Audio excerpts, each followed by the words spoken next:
good mythical afternoon, ladies and gentlemen. This is Mr. Ayala with another vlog for you. And as always, please make sure you're writing these notes and that you are listening.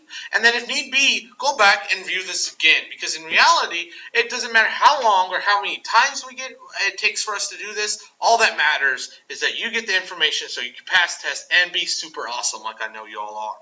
So anyway, this is the increase of voting rights to the age of Jackson. Please make sure you're writing this down at the end. There may be a question for the doobly-doo, wherever the comment section is located this time. So, start with things to ponder, things to look at. So, things that we need to make sure we understand by the end of this short lecture. First of all, who could vote prior to the election of Andrew Jackson? Who could vote during the age of Jackson? And how would this affect presidential elections? Because in reality, that's really what counts.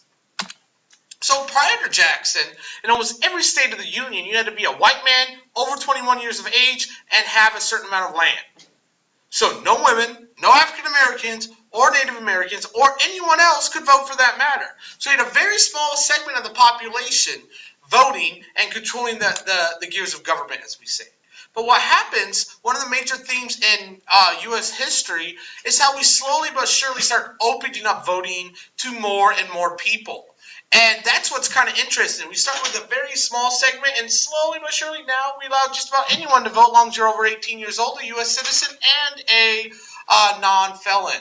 So the election of 1828, what makes this election so different is that the voting rights are expanded. And instead of just white men over 21 with land may vote, now all men may vote over age 21 who are white.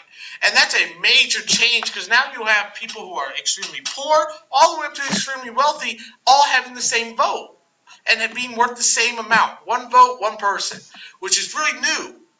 And then in some, just a very few northern states, women and even African-American men could vote. So slowly but surely we're opening up our voting rights. And this is going to be, like I said, a theme. It's going to be, so first 21 white men land, then it goes from all white men over 21, then it goes all men, no matter your race, over 21, and then all citizens over the age of 21 with the 20th Amendment, and from there it goes to the very last one, all men and women who are citizens over the age of 18.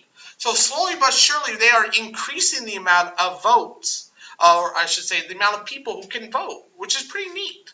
And this affects the presidential office by allowing a common man to be voted in office. A man who started out poor as an orphan and worked his way up.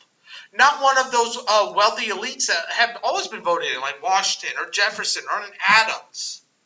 Brand new type of guy, new type of ideas. And also these populist views. Which, by the way, when you talk about populist view, you hear that idea, it is the view that a massive amount of people become more and more important as elections continue.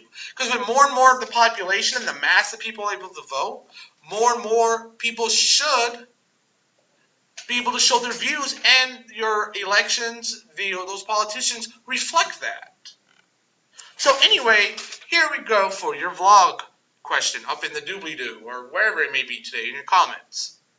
Tell me, right now, can you give me one populist idea that's going around inside of our nation? So something that's extremely popular, that has a lot of people who really support it. Or you can give me a view, so it could be positive or negative if it's a populist view. And please make sure you're not copying any of the prior posts because I don't like that.